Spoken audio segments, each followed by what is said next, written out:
Hey, folks, Steve here with Been There, Done That podcast, or as you can call me, Grandpa Bussy. And there's a story there. I was on live this morning, about 10 o'clock.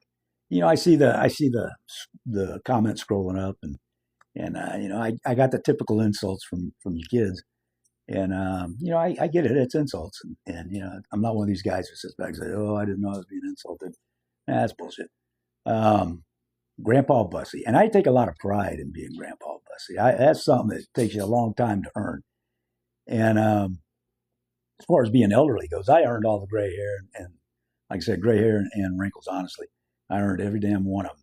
And being elderly, being old, is a privilege denied to a whole lot of people. I've had a lot of people in my life, friends, family, acquaintances, and that didn't get to be elderly. And so I still ride my Harley. It's out there in the parking lot, 2011 Harley Road Glide Ultra. I still ride, so I'm still able to do that. And I thank God for that blessing. And but look, I wanted to talk to you. I want to have conversations with liberals. I'm not one of those guys who likes preaching to the choir, and unfortunately, in all this social media stuff, you end up a lot of times preaching to the choir, talking to people who already agree with you, and rah rah rah, yeah yeah yeah yeah, and pitchforks and torches and stuff. And I don't like to do that. I like to talk to people who disagree with me, and I like to have a civil conversation.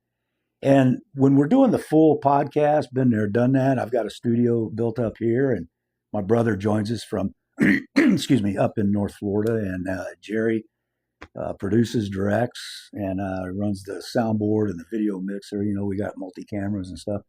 And the three of us used to do talk radio together back in 07, 8, 9, 10, 12, and 13. We were on two different radio stations, and we had a lot of fun together. And so I've decided to wade back into the whole mess out here. And I talk a lot of politics, but we're going to talk about life. Been there, done that. And I just want to talk to liberals, and I'm not going to insult you and make fun of you. Although y'all are you serve up softballs. It's pretty easy, but so I just want to go through. It's America's 250th birthday this year. And I graduated high school in 1976, and that was our bicentennial year. That was an election year, and President Carter defeated the incumbent President Gerald Ford. And it was all because of the Watergate era, the whole Watergate debacle, and Vietnam, the end of Vietnam. I realize there's a lot more going on in the world today, like I said this morning, than what I ever thought. I thought it was bad enough, but there's people a lot smarter than me talking about all that. And this is water, by the way. Back in the day, it would have been beer, even in the radio station. But anyway, I'm sober now because I've been there, done that. But what I like to talk about, especially in the year that's our 250th birthday, is the Declaration of Independence and the Constitution of the United States of America. And I talk about these things, and I get aggravated by liberals and leftists. I disagree with you completely. I think we're way, way outside the confines of the Constitution, which are it's our supreme law of the land. It says so right inside the document. And but look, let's get some common ground here.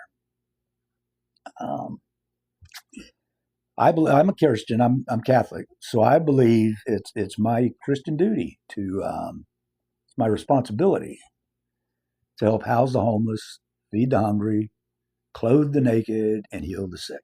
That I have that individual responsibility. But Jesus and the Bible never told me to elect a government to take that off of my plate, to do it for me.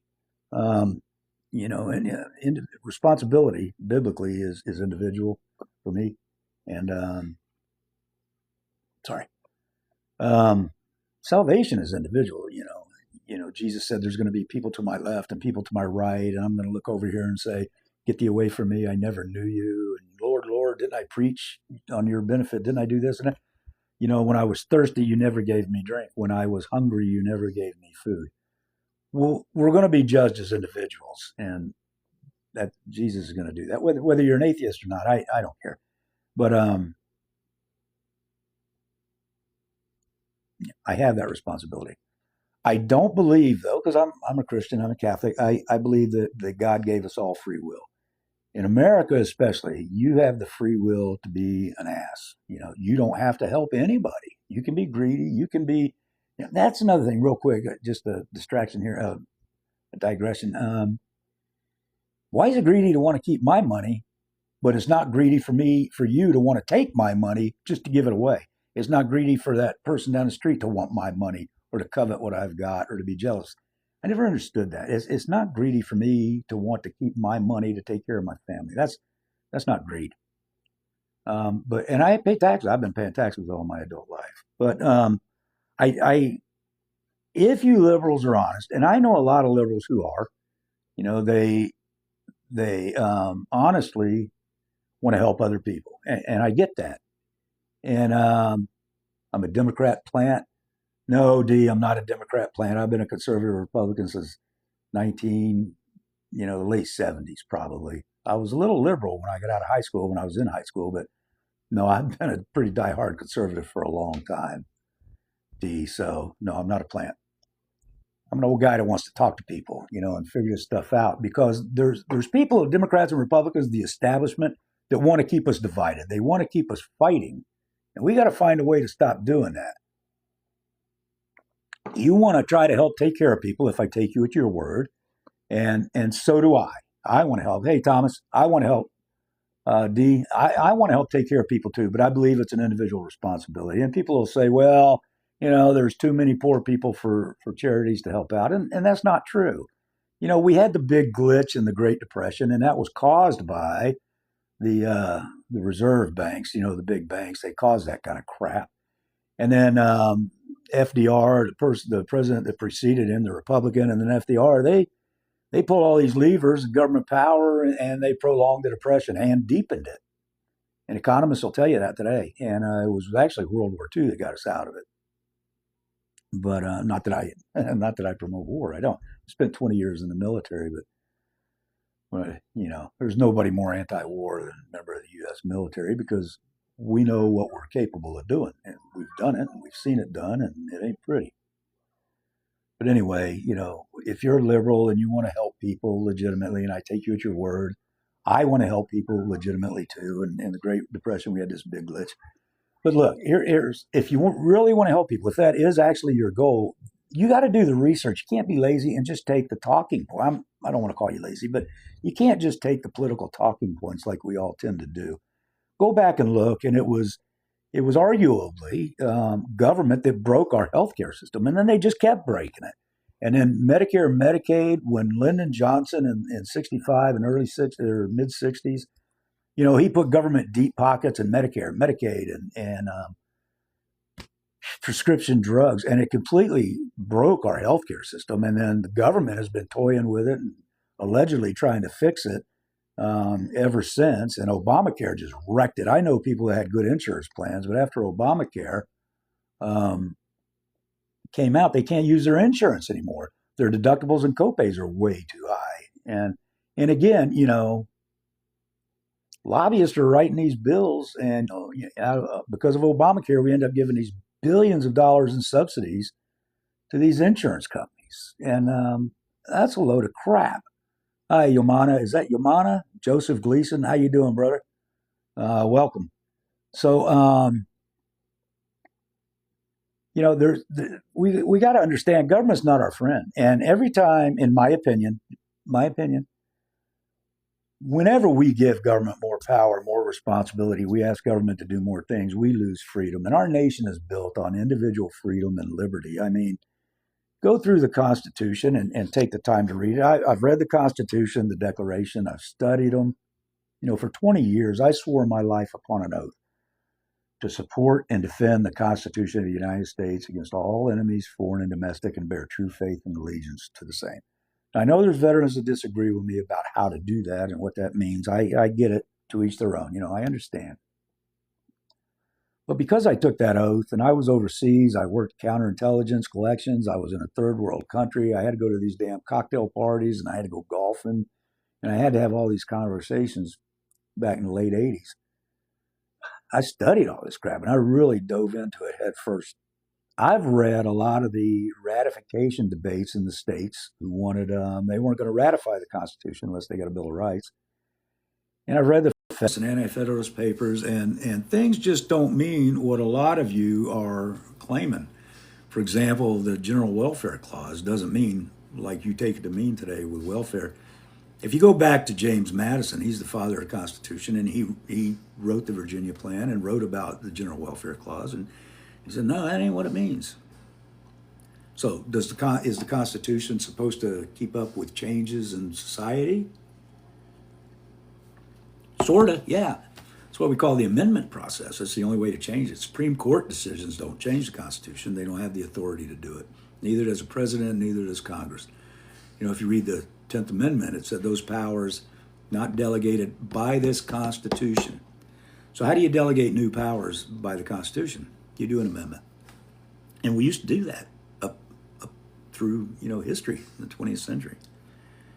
Anyway, I like to talk to you liberals about some of these differences because we do have some of the same goals, and fix the healthcare system. That'd be nice. I believe the only way to truly fix the healthcare system is to reinstitute free market capitalism in it, and where competition, where you and I are responsible for our own healthcare, and we decide, I'm not going to go to that doctor. He costs too much and does a bad job. I'm going to go over here. See, when you put government in the middle, you take away competition, you take away responsibility from people like me and you. And we don't, and it's just deep pockets. And people are going to charge what the government says they'll pay, or what the deep pockets say they'll pay. And that's just human nature. A lot of you these days are very enamored of socialism, and I get it. It seems nice. But when you read about it and study it, I don't care what you call it. Socialism, democratic socialism, Fabian socialism, this socialism, that socialism. Like I said this morning, it's just dog crap with sprinkles on it. It's all socialism. You take away people's freedoms. It's the nature of socialism. You have to take away people's freedom in order to have socialism. We give up freedoms now. You got to give up a little bit to have any kind of civilized society. I get it. Roads, bridges, utility plants, public education, none of these, the military, none of these things are socialism. If you think that's what socialism is, then, somebody's been lying to you. What do we got here? Okay. Somebody's been lying to you. And, there is no soft socialism. There's no better socialism. There is no comfort of socialism like that communist Mamdani talks about up in New York City. The capitalism, like I said this morning, has freed more people around the world, elevated more people out of poverty than any other system ever known to man. And there's flaws in capitalism, absolutely. Nobody's ever claimed it's perfect. There's flaws in our system of government and our nation. We've done a lot of bad things. We got a lot of warts, but every nation in the world does. And lies and hyperbole really don't help. Are we on stolen land? No, we're not. We have the Louisiana Purchase with France. We had the, Manhattan was purchased with beads or whatever. And we actually purchased the Southwest United States from Mexico. I mean, we defeated them in the war, and we were going to take these places, but we paid them for it anyway. Millions, tens of millions of dollars, and we didn't have to. We bought Alaska from Russia, and you can try to claim that those countries, France, Spain, Russia, stole those lands from indigenous peoples, but they didn't. I mean, everybody's from somewhere else, everybody. And it's, the leftist activists tend to go back to a certain point in history and try to make their argument. If you go back just a little further, the entire argument's different. It's like global warming. Now, global warming is a thing that's used to divide us all, I think. And they say follow the science. Well, there is no science. It's all computer models. There is no observable, testable science, period. And don't tell me about consensus, because that consensus you're going to try to tell me about is a lie. And you can do that research, or I'll help you with it. But there is climate change. Of course there is. The only constant in life is change. And the climate's constantly changing. And I just read this morning that they've now got science that 1,000 years ago, there used to be bull seals reproducing around the Antarctic coast, and they only do that when the coast is ice free.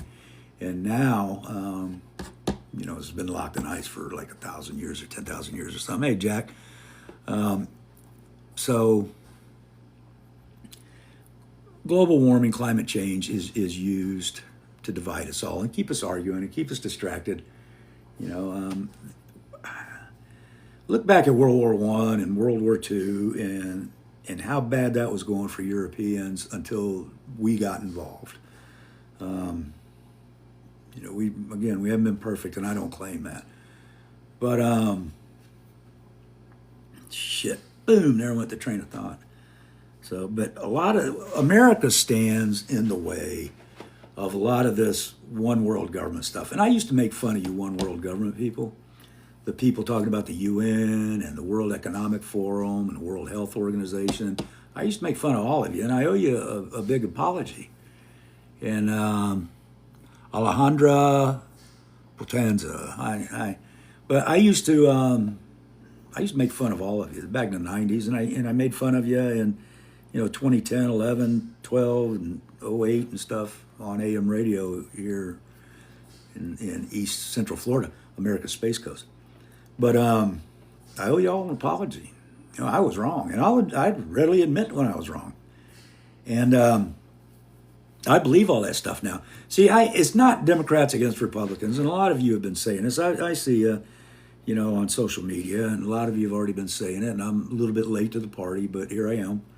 And it's not Democrats versus Republican. In some respects, it's right versus wrong, not right versus left. It's right versus wrong, freedom versus socialism, communism, totalitarianism. They're all a form of totalitarianism. Socialism is too, whether you call it democratic socialism or not. It's still totalitarianism.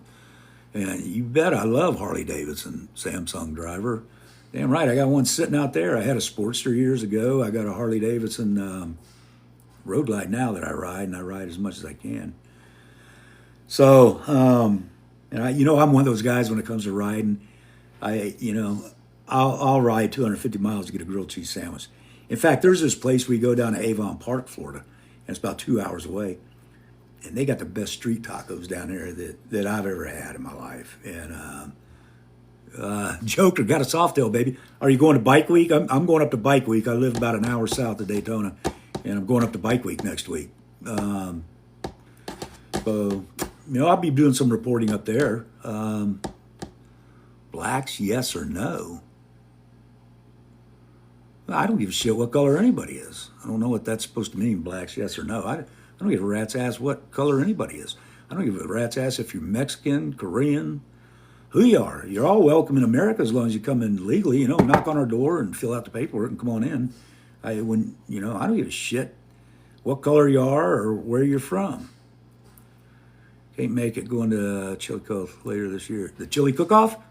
The one over in Central Florida, where is that, Leesburg or somewhere? So cool. I might get over there this year. I haven't been before. So you're born here, so okay, money. God bless you.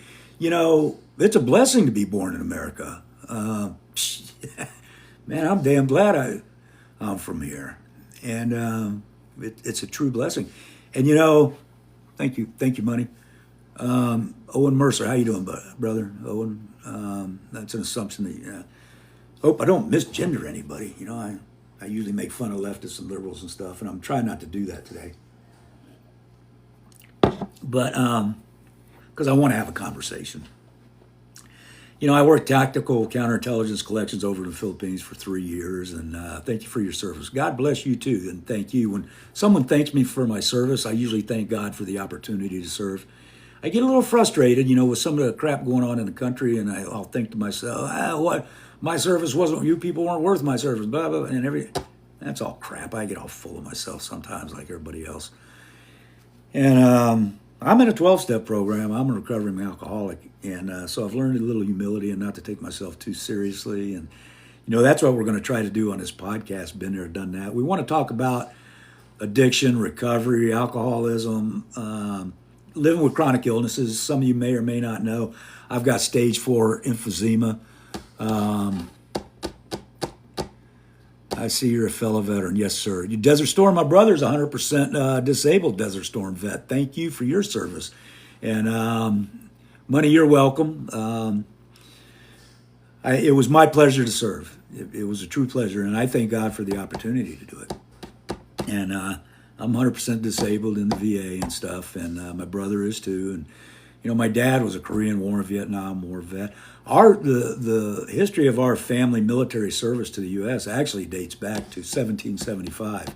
William Bussey, George Bussey, Hezekiah Bussey, Zadok Bussey, and Thomas Bussey were all from my branch of the Bussey family, and they were all in the Revolutionary War. We had about 124 of us in the Civil War, most of them on the southern side.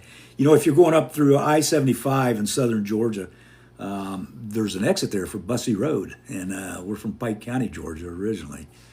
And so do you possibly know an Antoinette Domino here? I don't. Money. So I'm sorry. So I've worked counterintelligence in the Philippines. I'm a disabled veteran. I have PTSD, persistent depressive disorder. I'm a recovering alcoholic. So we want to talk about, chronic illnesses, living with chronic illnesses. How do you keep, your frame of mind right? How do you live with it day by day and serve the Desert Storm? My brother was Desert Storm. I wasn't tapped for Desert Storm to go. I supported Desert Storm over here in the States to the extent they wanted me to.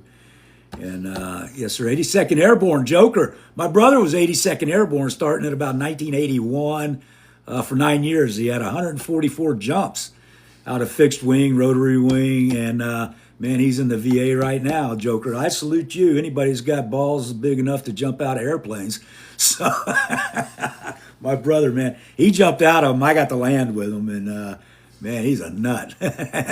I'll tell you, my brother there, he was 63 Bravo, 82nd Airborne. And then he got transferred to Germany in the 3rd ID. And the 3rd ID, I understand, didn't deploy to Desert Storm, but Elements did. And my brother was down there with artillery. And,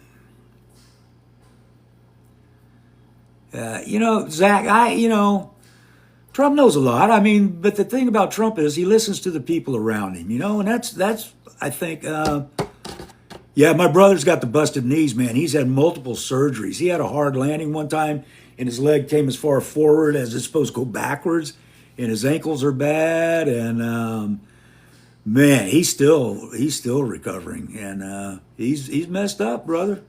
And I salute all you guys, and Zach, Trump didn't do his time in the military. He went to a military academy. He went to a military school, and a lot of those guys, as a veteran, my dad was a Vietnam veteran, and I don't begrudge people who got legitimate deferments. I don't care. Trump had a deferment. Rush Limbaugh had a deferment.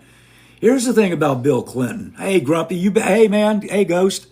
I don't just listen to myself. I'm trying to watch you guys here. I'm learning how to do this crap. We went into a hot LZ once. They dropped us high. Oh, man.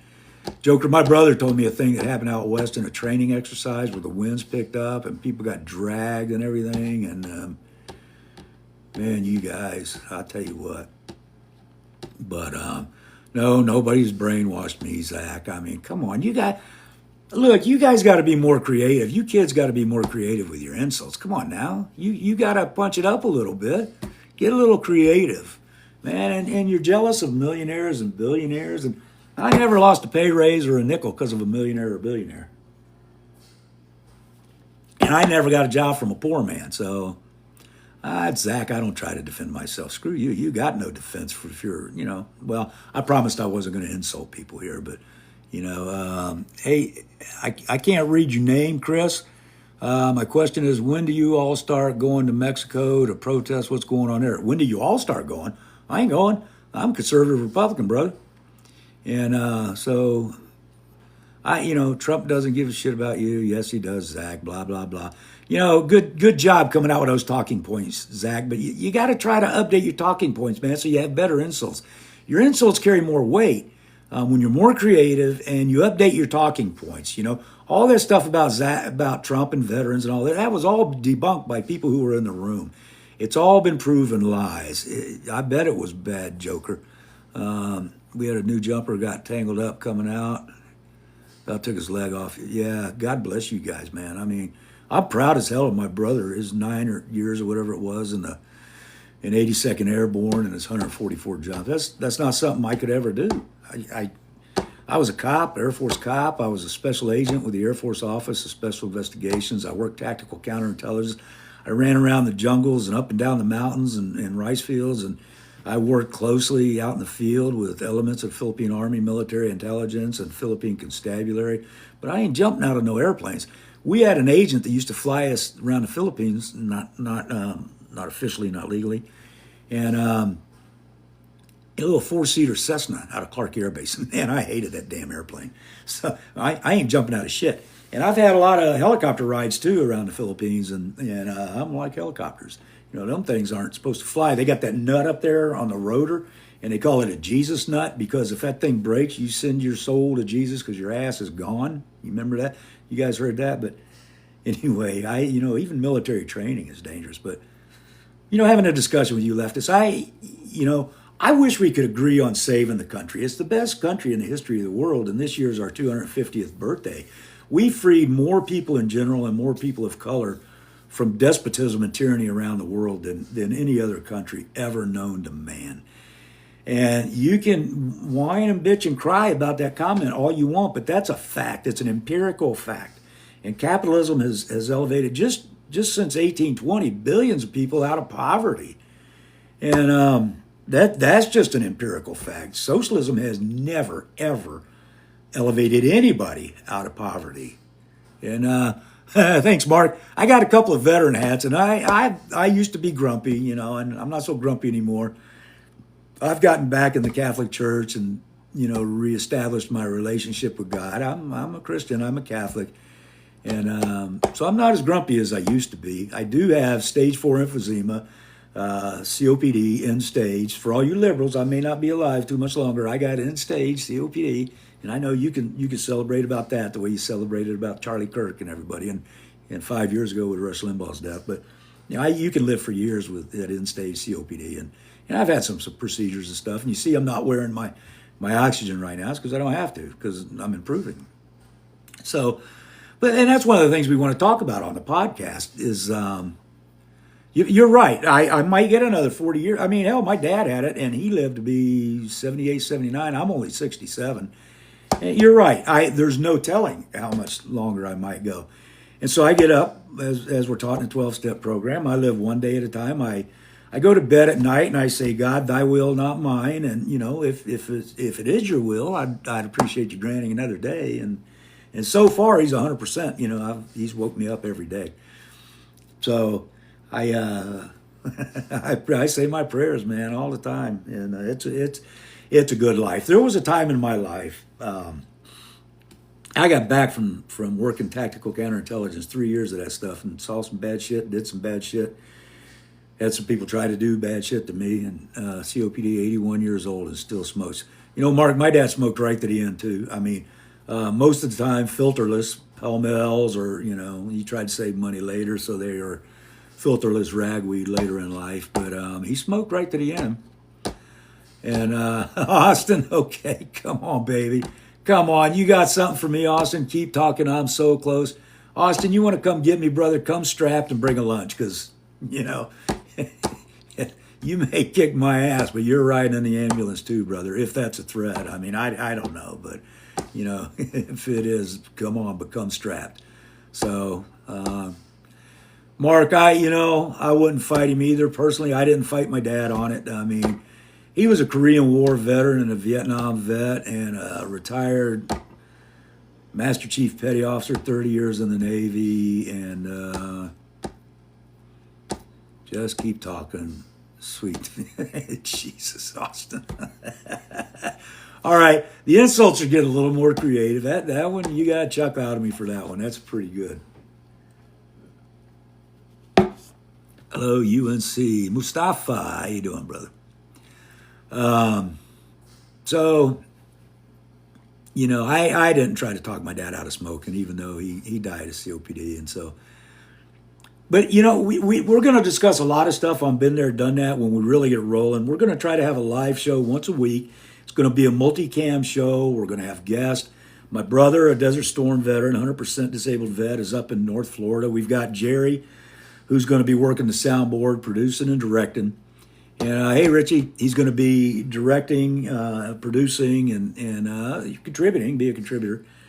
And he's our camera board operator. Work smarter, not harder. You heard that's right, brother. Bucci, I heard that too. And so, um, so we hope to have something. Maybe it's unique, maybe it's not. I don't care. But we want to talk about life. We want to talk about been there, done that, the things we've seen in life.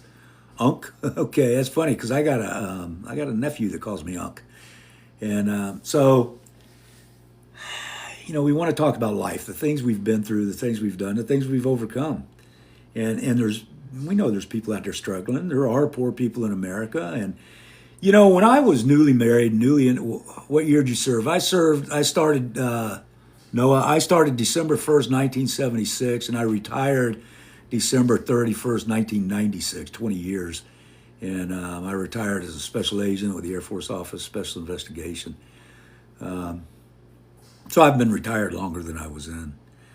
But what was I saying? Jesus. Oh, when I was an airman, I had 2 stripes, a wife, and 2 kids, and we lived in the hood. Trust me, we lived in the hood. And I'll tell you a joke about, or a true story about that. Outside of McConnell Air Force Base in Wichita, Kansas, I had a wife, 2 kids, 2 stripes. I had a car payment. I had car insurance payment, rent, utilities, and all that stuff. It was a furnished duplex out in the hood, and that was a step up from where my wife and I had lived before that.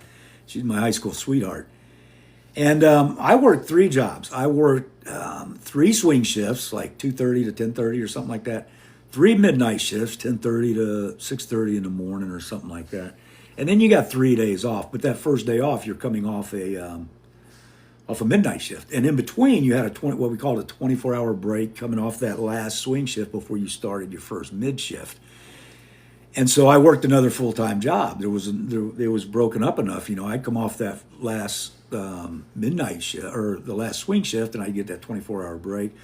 So I could get 8 hours at a meat packing plant, and then working midnight shifts, I could get 8 hours, and then at 3 days off, I could get 8 hours, and I picked up shifts at a quick shop. We used to call them stop and robs, but so.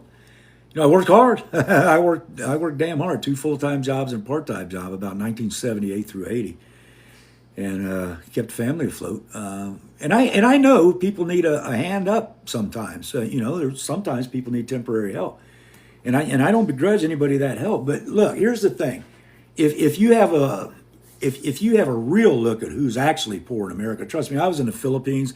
The American poor are among the top 1% in the world.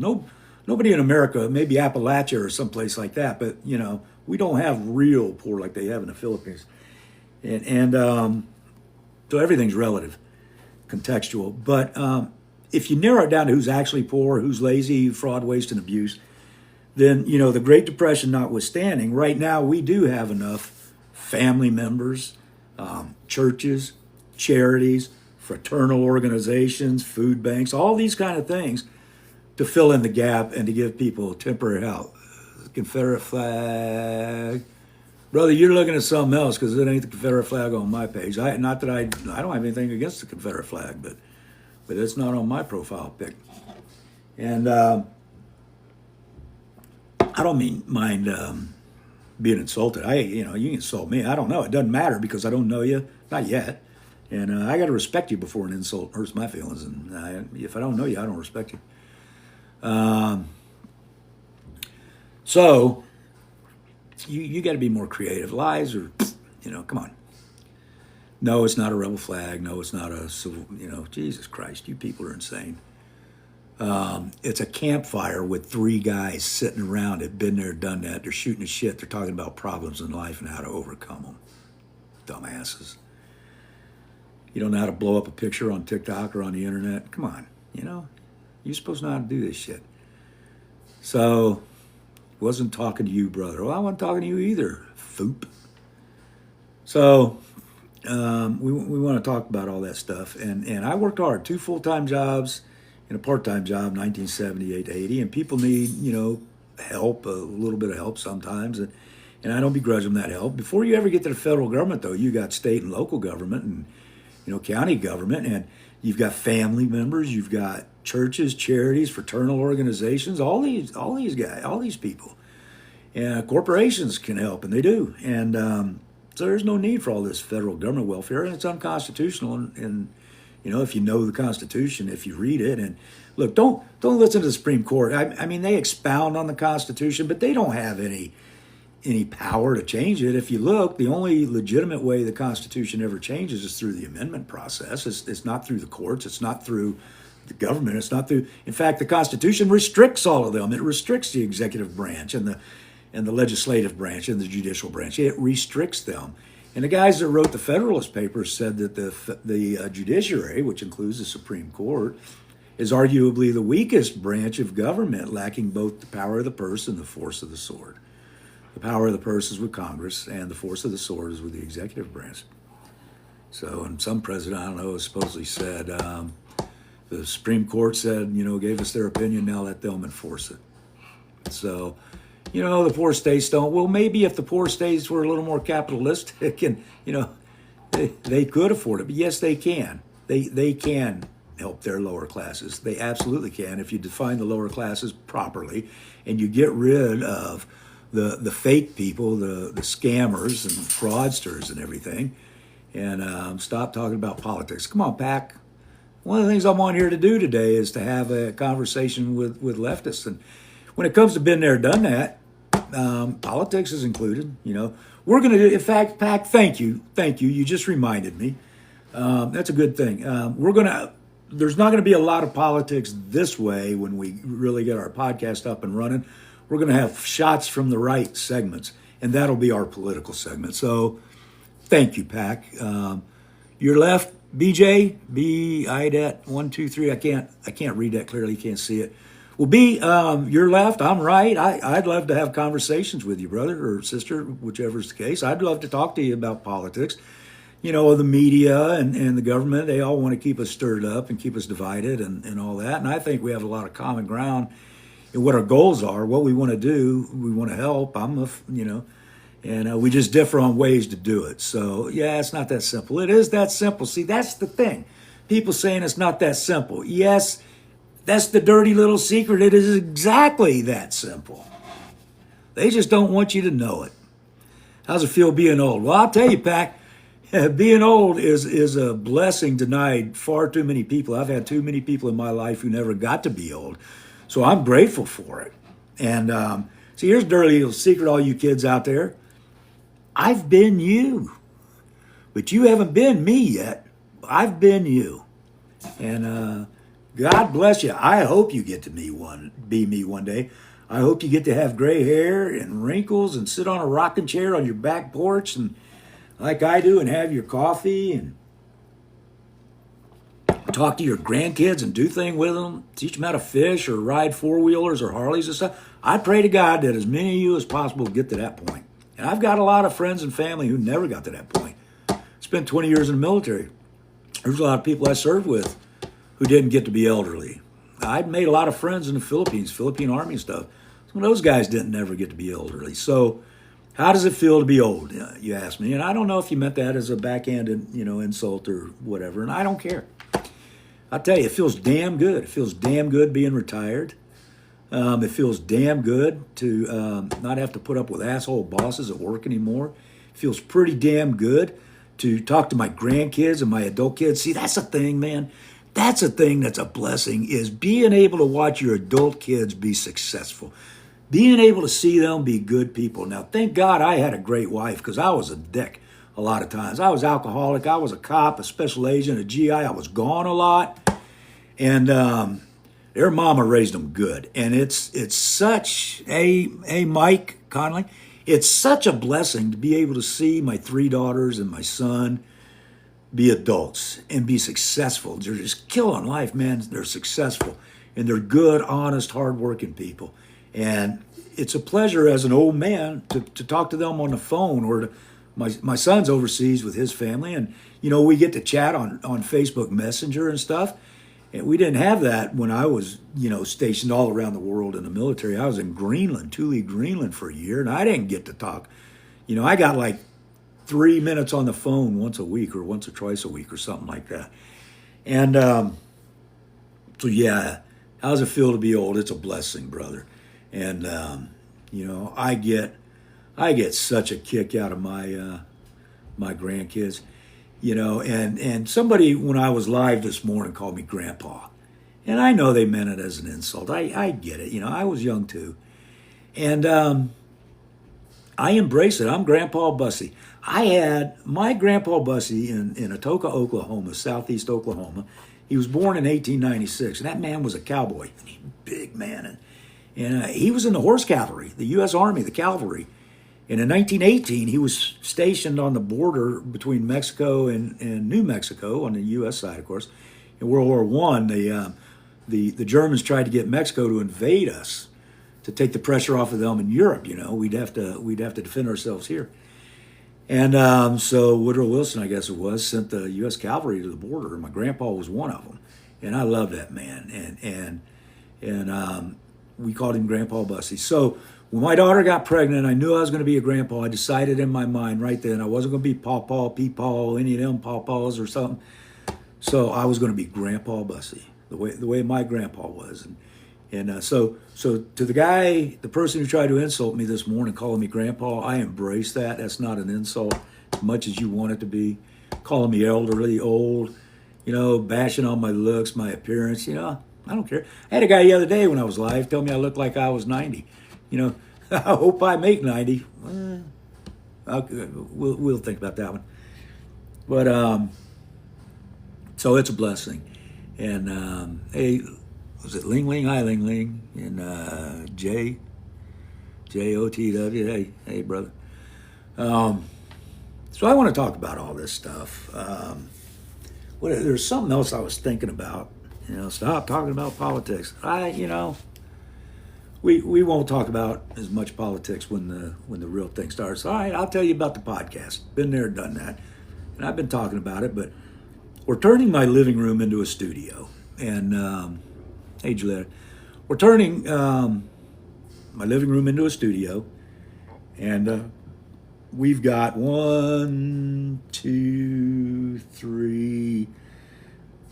We've got 4 cameras in here, and we're going to have guests. Now, my brother Larry's up in North Florida, so he's going to be on his iPhone, and we've got the technology to put him through the video mixer, so he'll be on video, and that'll take one of our camera slots. But, we've got our ring lighting, our real good microphones, and all this set up. We're still putting it together, and we're going to do some rehearsals, and, I'm using some video editing software to come up with show openings and, intros and outros and some music and stuff. And on our soundboard and on our video mixer board, we've got the ability to do sound bites and video bites of stuff. So we're going to do a lot of that. We're going to goof around a little bit. We try not to take ourselves, of stuff. So we're going to do a lot of that. We're going to goof around a little bit. We try not to take ourselves, yeah. Well, never mind. So there's going to be hopefully a lot of good production value to the podcast. I think TikTok's going to be our primary platform, TikTok and YouTube. You can find Been There, Done That on YouTube. You can find us a Facebook page, Steve Bussey, Been There, Done That. We're on X. So we're going to be all over the place. We're going to do live shows, but we're also going to upload some pre-recorded, content. They used to call it live to tape. So what's it called now? Live to perked up. Live to digital, maybe. It's not live to tape anymore, live to digital. So we're going to do a lot of stuff. I'd show you around the studio a little bit, but it's a wreck. And but we're going to turn the living room into a full-time studio. And I don't know if you can see them. Let me see if I can do this. Y'all hang on with me a minute. I'm going to see if we did a thing. So I've got this. We were doing a rehearsal the other day, last week. And so I did this as a gag. I said we had a special guest, a surprise guest and stuff. And so, can you see it? Can you see that? The skeleton, the skeleton with the MAGA hat on. We call him Joe Biden, and I took him out of the box. I bought him for Halloween.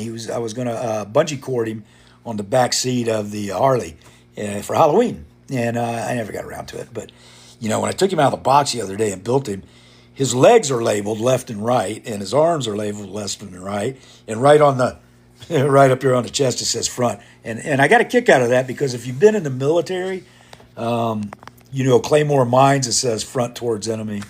And so we poked a little fun. In this podcast, we don't want to take ourselves too seriously. We want to be self-deprecating and joke around and stuff. And we don't want to try to be academic or professorial.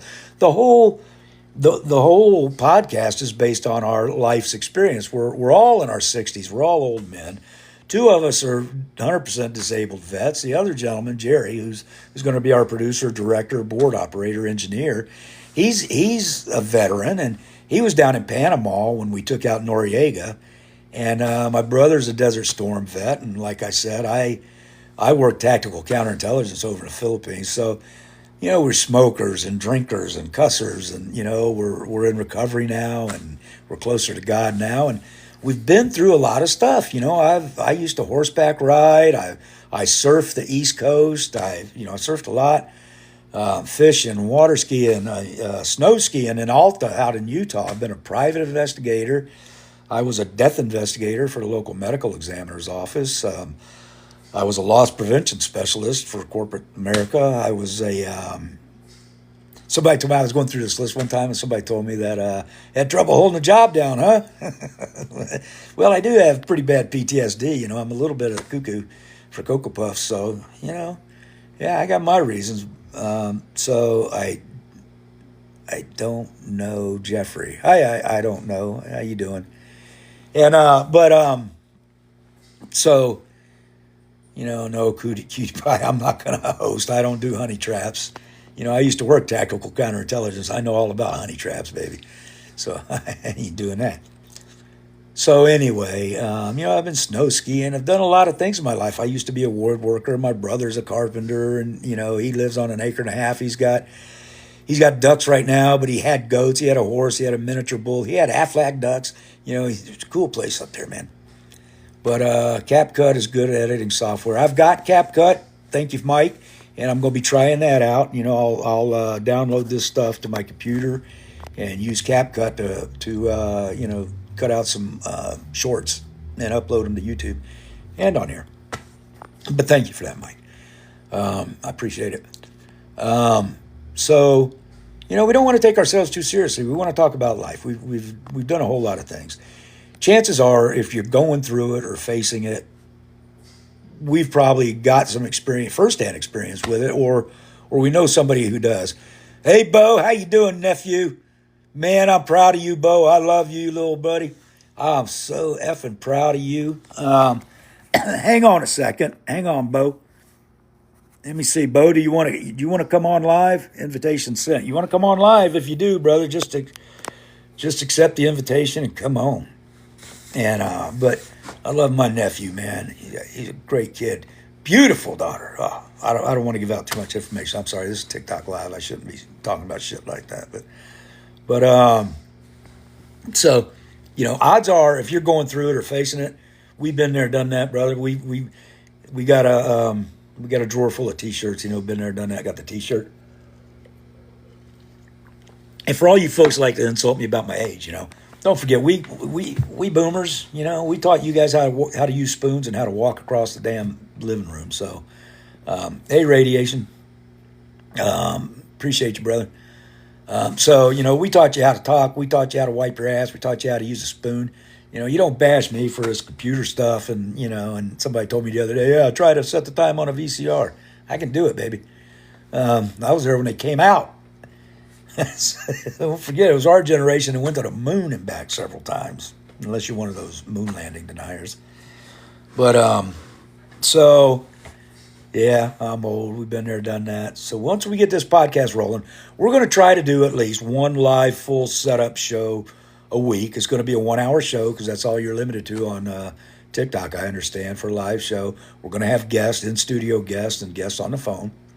We're going to try to answer live commentary, like we're doing today. I point you out, say hi, try to answer your live commentary, make it, make the show interactive. So we've got a lot of plans. Hey, Sean, thank you very much, Sean. We've got a lot of plans, and I've got a 15-year-old grandson that's helping me out with all this social media crap, and he's doing a great job. That little kid, man, he's smart as hell, and I love him to death. I love all my grandkids. So, I forgot your name, but you asked me earlier what it's like being old.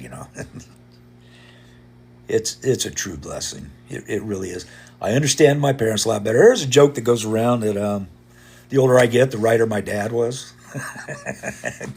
My dad, I like to be called Grandpa Bussy. My dad was called Grandpa Bussy. His dad was called Grandpa Bussy, and it's a privilege and an honor. And I'm just sorry that because of my past and some of the things, I can't meet the high bar that they set. I'll never stop trying, though. I try to get better every day. I'm a recovering alcoholic, 100% disabled vet. Been in recovery 8.5 years. I'm closer to God than I've ever been. I love God. I love Jesus Christ, his only son. I'm in the Catholic Church. And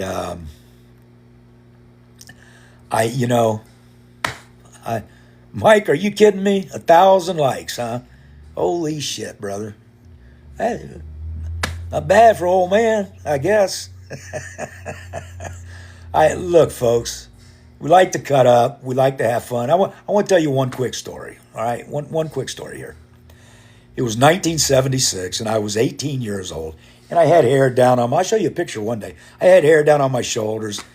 I went to Sears at Pembroke Mall in Virginia Beach, Virginia, to pick my mom up from work. She was getting off. It was like 10 o'clock at night or something. I went to Sears at Pembroke Mall in Virginia Beach, Virginia, to pick my mom up from work. She was getting off. It was like 10 o'clock at night or something.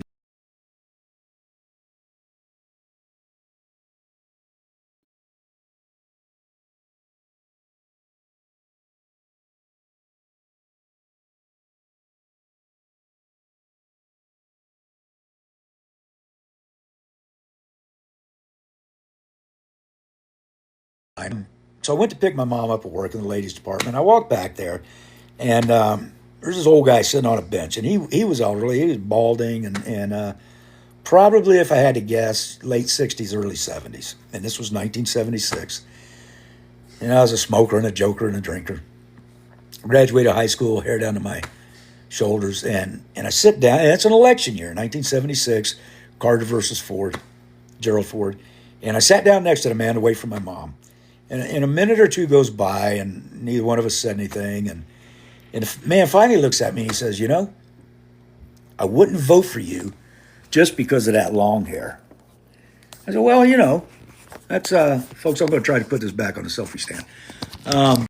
Just because of that long hair. I said, well, that's, folks, I'm going to try to put this back on the selfie stand.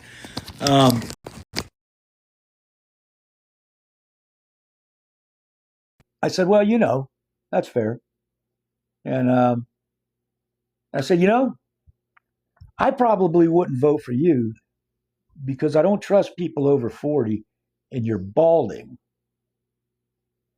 He looked at me and he said, that's fair. Well,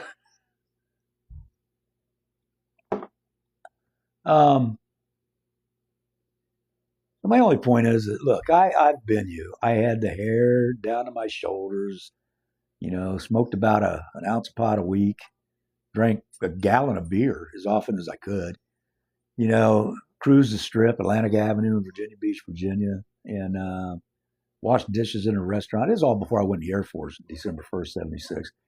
And I was you. Caesar, wait a minute, buddy. Okay, my dog, I haven't given him attention in almost an hour. Caesar, I love you, baby. Just lay down there and I'll be with you in a second.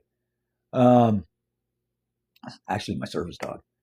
Um, so I was you. I had the long hair. I was liberal. Oh my God. I went to Leonard Skinner concert. I went to Roland, took my girlfriend, my high school girlfriend, and we went to Bachman Turner Overdrive concert. And I I had been there, done that. Headbanger. You know, we didn't have mosh pits back then. We had boogie concerts. You could stand up and you could get up front and everything. And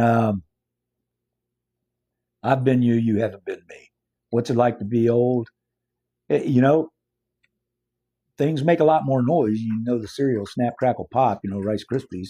It's harder to get up in the morning. I'm an old man. My prostate's probably the size of a bagel. I don't know. But I got to get up and pee a couple hours. You know, every hour and a half, 2 hours. Is that TMI? I don't care. But the guy asked me. Um, Up to goody. Okay. Well, so what's it like to be old? There's challenges. You know, this is a time where I thank God I stayed in the military for 20 years. I didn't want to. You know, with the support of my wife, though, I did, and her encouragement and support. I'm glad I did, brother, because that military health care comes in damn handy as you start getting older and older. And of course, you know, when that age gap before you're eligible for Medicare. Um, so, you know, there's so many blessings in life. I've been blessed beyond measure. I mean, my gratitude meter's pegged. I do in my head every day, you know, in the morning and night, a gratitude list of things I'm grateful for. I could easily sit there and say, "Oh my God, I have stage 4 emphysema. I have end stage COPD. Oh, I can never have a beer and a hot dog again at a ball game because I'm a recovering alcoholic. Oh my God, my eyes are going. Holy shit, my arthritis, or you know, my diverticulosis, or my this, or my that, my high blood pressure, my I got to go see my cardiologist tomorrow. I have a cardiologist, a pulmonologist, a gastroenterologist, a dermatologist, an allergist. I, I got them all. You know, they pass you around so everybody gets a little bit of that Medicare money. And I could sit around and bitch about that all day. I've known old people that do that. But what good does it do? What good does it do? You're going to drive people away, your friends and family, your loved ones. What good does all the bitching and whining and crying do? It doesn't do a damn bit of good. So I get up in the morning, and the first thing I do when I sit up, the first thing I do every morning when I sit up is thank God for the gift of another day. It's another day my grandson gets to have me in his life. I get to be in his life. It's a blessing. Hi, Laura. It's a true blessing. So the first thing I do in the morning is I thank God. The last thing I do at night is I thank God. You know, I pray. I say my prayers. And hey, Julie, it's good to see you, baby. So I thank God every night and I thank God every morning, and thy will, not mine. And so being old, I can bitch about it. You know, everything's going. You know, it's hard to lose weight. With my end stage COPD, I couldn't work out for a long time, and I used to be an avid. I'd go to the gym 4, 5, 6 days a week and lifting and everything. And I still ride my Harley, but I haven't been to the gym in a couple of years. And I've had a procedure on my lower left lobe of my lung, and it's going to allow me to go back to the gym. And thank God. So I don't bitch about being old. It's a blessing. It's a blessing denied far too many people. God bless all of you young ones out there. I hope you get to this age and older. Hey, Shell. Um, I hope you get to my age and older. I don't mind the insults. I kind of dig them. But you guys got to get more creative. All you guys that don't like conservative politics, you don't like some of the stuff I talk about. That's fine. I get it. You don't like the military. I get it. But you got to be more creative. A couple of you made me chuckle today, and that was good. And I appreciate that. You just get a little bit creative, man. Come on. You got all this time to think about your insults, and you got to be good. I've been there, done that, baby. So I've been, I've heard worse from better. Is that the old saying? I've been called worse by better. So you got to get really good with your insults. And look, we're coming to wrapping up our hour. We only get an hour live on TikTok. We're wrapping up the hour. I want to thank everybody for watching. God bless you all. I pray for your best. If you want to follow along, we're going to be here. I'll do a short, usually every day. We're going to have a long form once a week live podcast. So God bless you, and I love you. You guys all take care of yourselves. Bye-bye.